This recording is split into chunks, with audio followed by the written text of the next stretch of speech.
مر کا عہد کے بعد جب اہل قریش کی فوج مکہ واپس آئی تھی تو مکہ کے یہودی ایسے انداز سے ابو سفیان، خالد اور اکرما کے پاس آئے تھے جیسے عہد میں یہودیوں کو شکست ہوئی ہو۔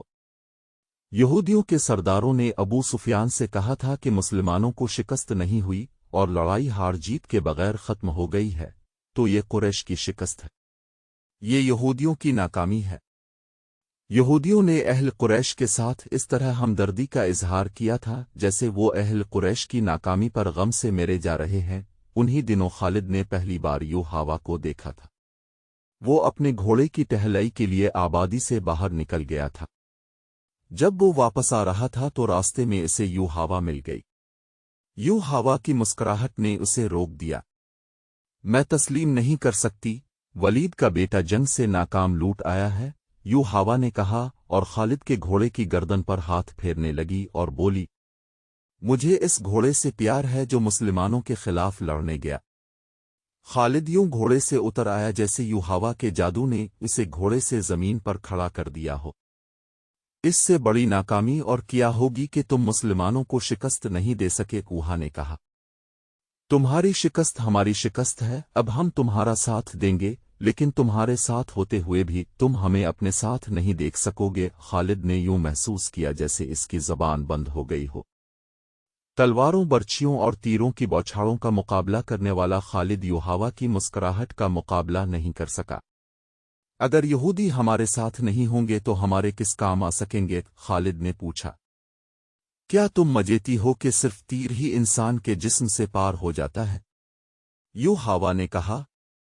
عورت کا تبسم تم جیسے دلیر اور جری مردوں کے ہاتھوں سے تلوار گرا سکتا ہے۔ خالد اس سے کچھ پوچھنا چاہتا تھا لیکن کچھ پوچھ نہ سکا۔ یوحوا نے اس کی آنکھوں میں آنکھیں ڈالیں اور پھولوں کی پنکھڑیوں جیسے ہونٹوں پر تبسم آ گیا۔ یوحوا آگے چل پڑی۔ خالد اسے دیکھتا رہا۔ اس کے گھوڑے نے کھر مارا تو خالد اپنے آپ میں آ گیا۔ وہ بڑی تیزی سے گھوڑے پر سوار ہوا اور چل پڑا۔ کچھ دور کر اس نے پیچھے دیکھا۔ یوحوا رک کر اسے دیکھ رہی تھی۔ یوحوا نے اپنا ہاتھ ذرا اوپر کر کے لہرایا۔ اب جب کہ دو مسلمانوں کو نیلام کیا جا رہا تھا اور خالد کو ایک آدمی نے بتایا تھا کہ ان مسلمانوں کو کس طرح دھوکے میں لایا گیا ہے اور اس آدمی نے یوحدا کا نام بھی لیا، تو اس نے ارادہ کر لیا کہ معلوم کرے گا کہ یوحوا نے وہ جادو کس طرح چلایا ہے۔ اسے اپنے قبیلے کا ایک سرکردہ آدمی مل گیا۔ اس سے اسے پتہ چلا کہ یہ مسلمان اہل قریش کے ہاتھ کس طرح آئے ہیں۔ 3-4 سرکردہ یہودی یوحوا اور 2-3 اور یہودیوں کو ساتھ لے کر شارجہ بن مغیث کے پاس چلے گئے۔ یہ قبیلہ تھا تو جنگجو، لیکن اس پر مسلمانوں کا روب کچھ اس طرح طاری ہو گیا تھا جیسے لوگ جادوگروں سے ڈرتے تھے۔ اس قبیلے میں یہ مشہور ہو گیا تھا کہ رسول اکرم کے ہاتھ میں کوئی جادو ہے۔ یہودیوں نے اپنی زمین دوز کارروائیوں کے لیے اس قبیلے کو اس لیے منتخب کیا تھا کہ وہ جنگجو قبیلہ تھا۔ یہودی بڑی دانشمند قوم تھی، انہوں نے سوچا کہ اگر مسلمانوں کے جادو کا وہم پھیل گیا تو دوسرے قبیلے بھی اس سے متاثر ہوں گے۔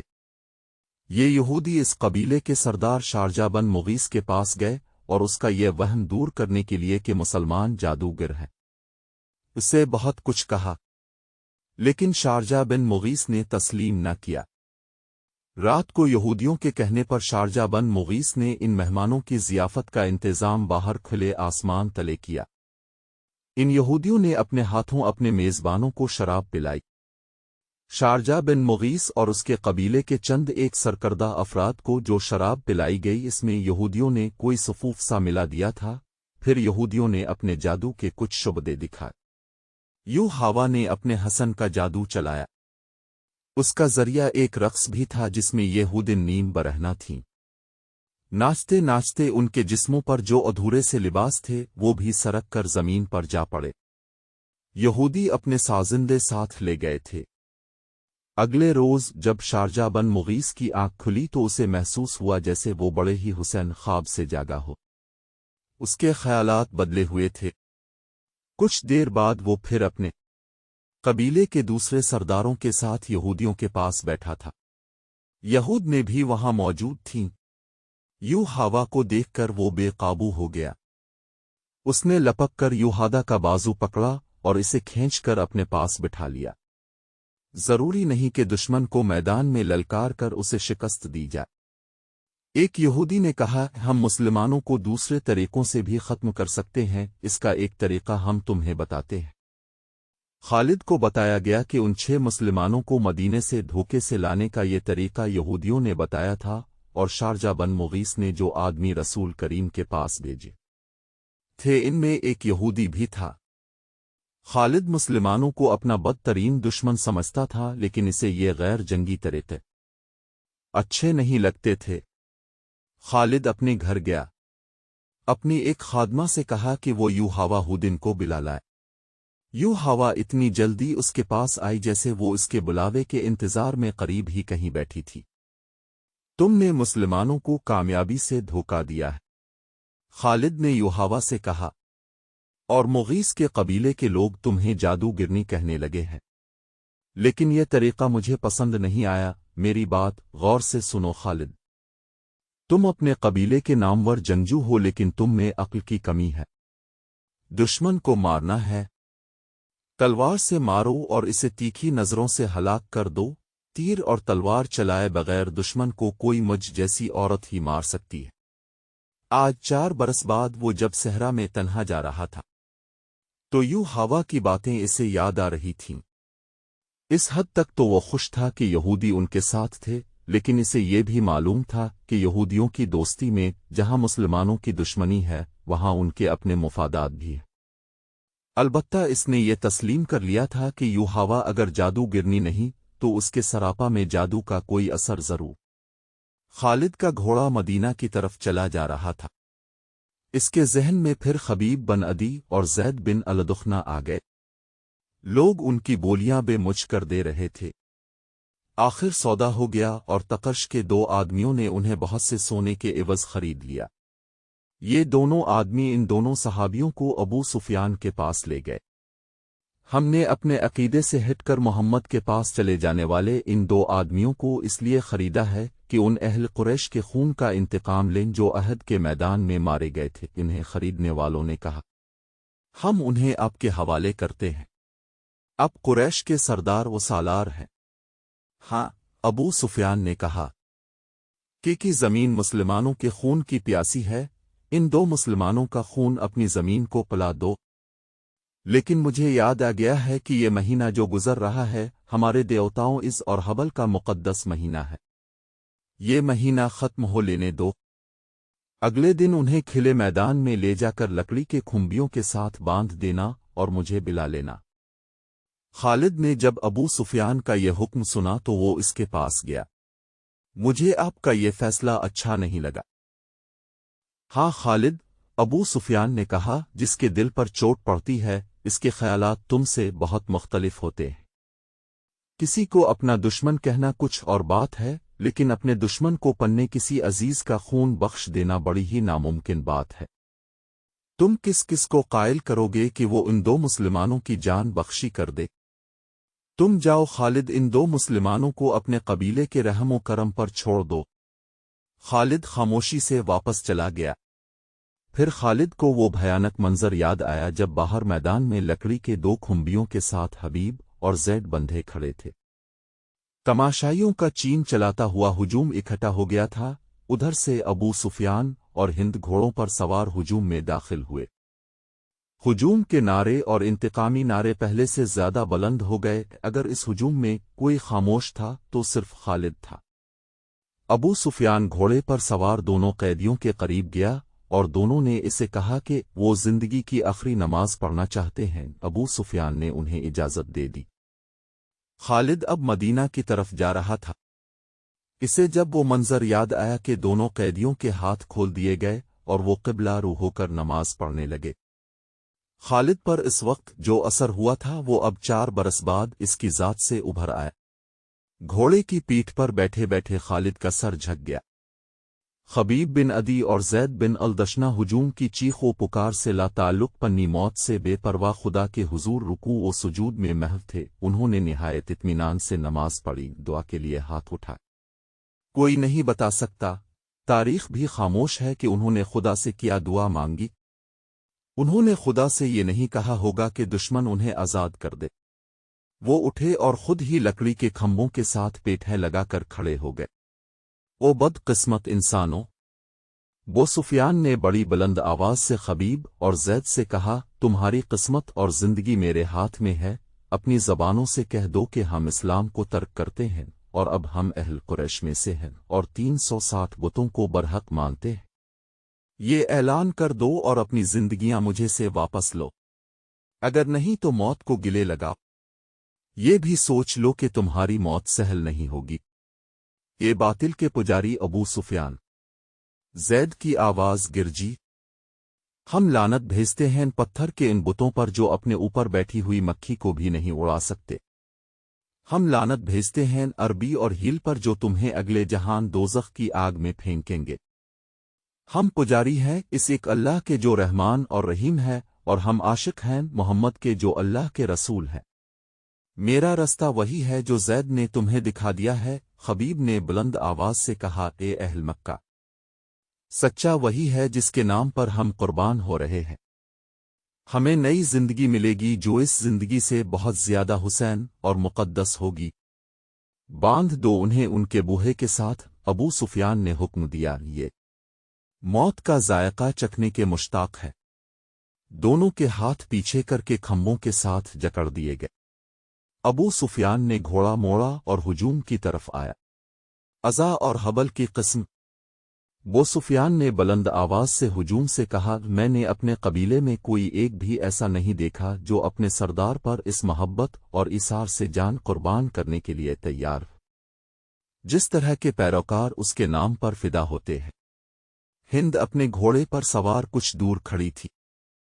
اس کے قریب اس کے چند ایک غلام کھڑے تھے۔ ایک غلام نے اپنے آقاؤں کو خوش کرنے کے لیے جوش کا ایسا مظاہرہ کیا کہ برچھی تان کر دونوں قیدیوں کی طرف کسی کے حکم کے بغیر میری تیز دوڑا اور کھمبے سے بندھے زید کے سینے پر برچھی کا اتنا زوردار وار کیا کہ برچھی کی انی زید کی پیٹھ سے باہر نکل گئی۔ زید بن الدخنا فوراً شہید ہو گئے۔ اس غلام نے سینہ تان کر ہجوم کی طرف خراج تحسین کی توقع پر دیکھا، لیکن ہجوم کچھ اور ہی قسم کا شور بلند کرنے گا۔ تماشائی کہتے تھے کہ یہ کوئی تماشا نہیں ہوا، یہ مسلمان اتنی سہل موت کے قابل نہیں، ہمیں کوئی تماشا دکھاؤ۔ قتل کر دو اس غلام کو جس نے ایک مسلمان پر اتنا رحم کیا ہے کہ اسے اتنی جلدی مار ڈالا۔ ہند نے دبی آواز میں کہا۔ کئی آدمی تلواریں اور برچھیاں لہراتے اس غلام کی طرف دوڑے، لیکن بہت سے آدمی دوڑ کر ان آدمیوں اور غلام کے درمیان آ گئے۔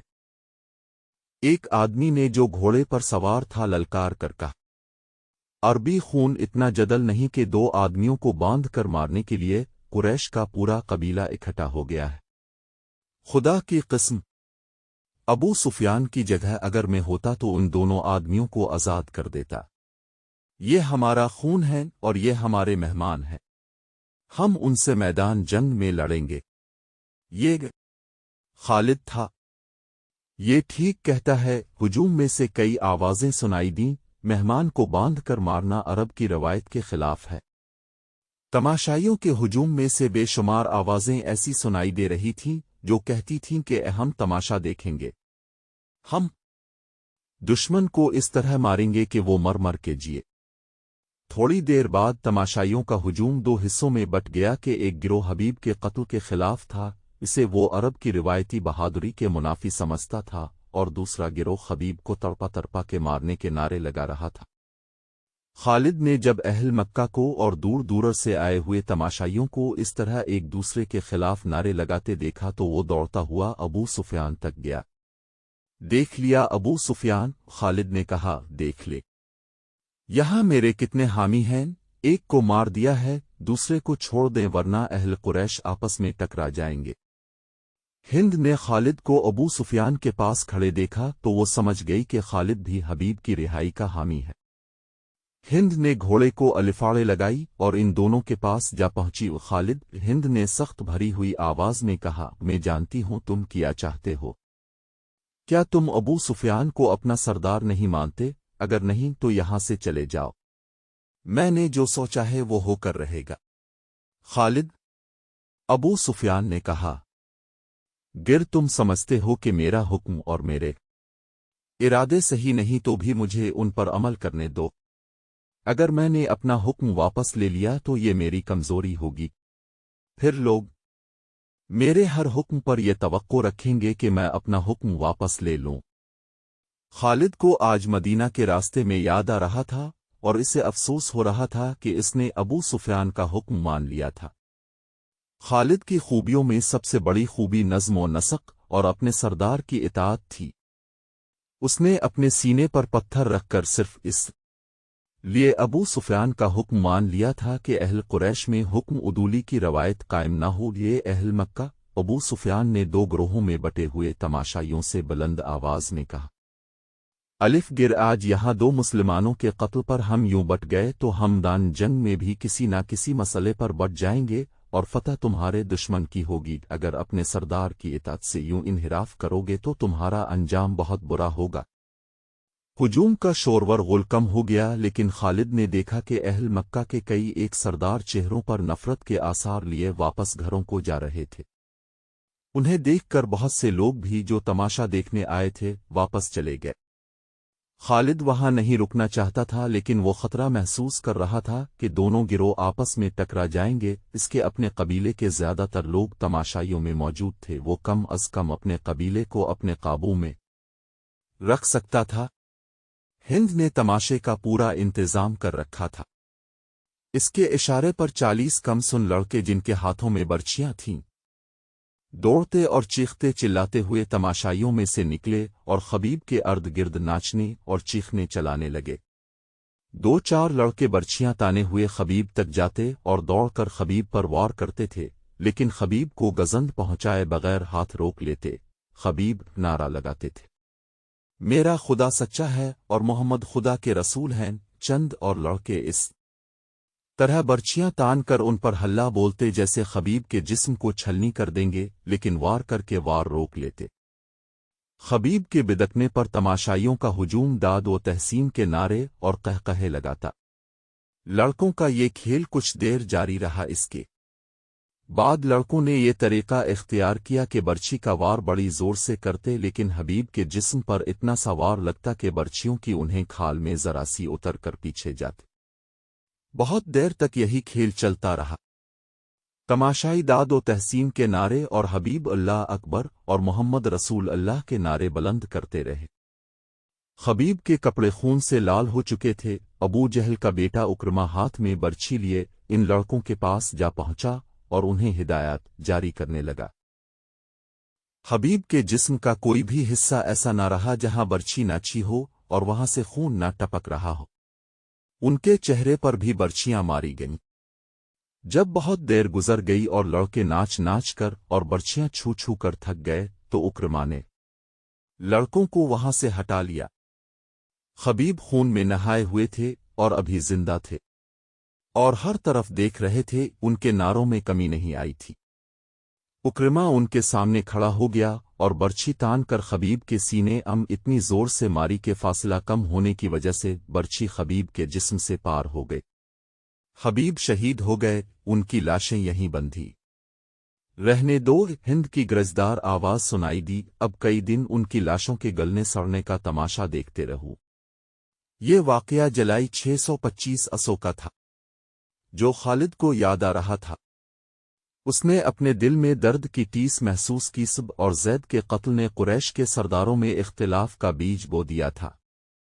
جس طرح ان دو مسلمانوں نے آخری وقت نماز پڑھی اور اسلام سے نکل آنے پر موت کو ترجیح دی تھی، اس نے قریش کے کئی سرداروں پر گہرا اثر چھوڑا تھا۔